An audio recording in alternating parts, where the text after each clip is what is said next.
ก็บได้พระสมเด็จกับหักไปครึ่งท่อน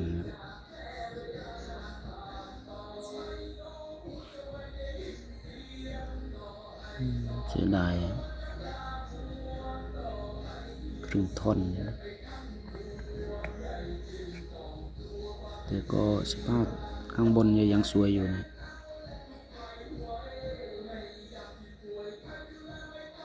สวยอยู่สภาพข้างบนมวลสารชัดเจนครับ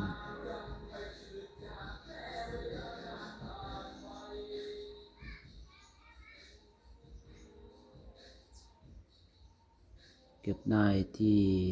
ศาลพระภูมิครับมีคนเอาไปทิ้งหรือว่าไปวางไว้ที่ศาลพระภูมิก็เลยเก็บมาศึกษาดูนะศึกษามวลสารก็ไม่รู้ว่าแท้หรือเก๋นะนี่ก็แต่ดูจากมวลสารแล้วก็มันก็ชัดเจนเลยนะ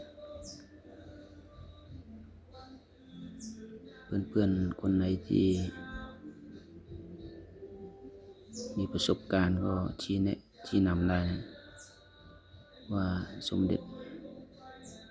องค์นี้เก๋หรือแท้ครับก็ไม่ค่อยมีประสบการณ์เท่าไหร่ครับ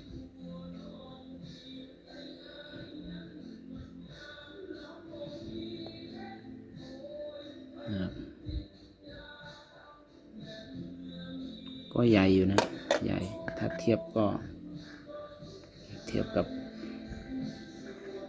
2 นิ้วมือนี่ก็ใหญ่ความสูงก็น่าจะประมาณได้อยู่นะครับ2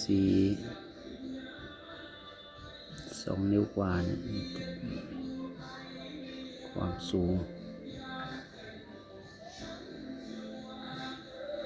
เทียบกับ2 นิ้ว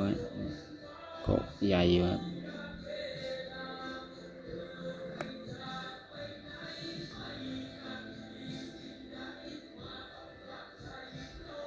บอกได้นะครับถ้าเกหรือแท้นี่ก็แบ่งปัน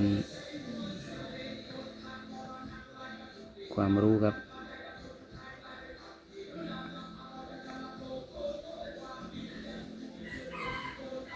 โอเคครับ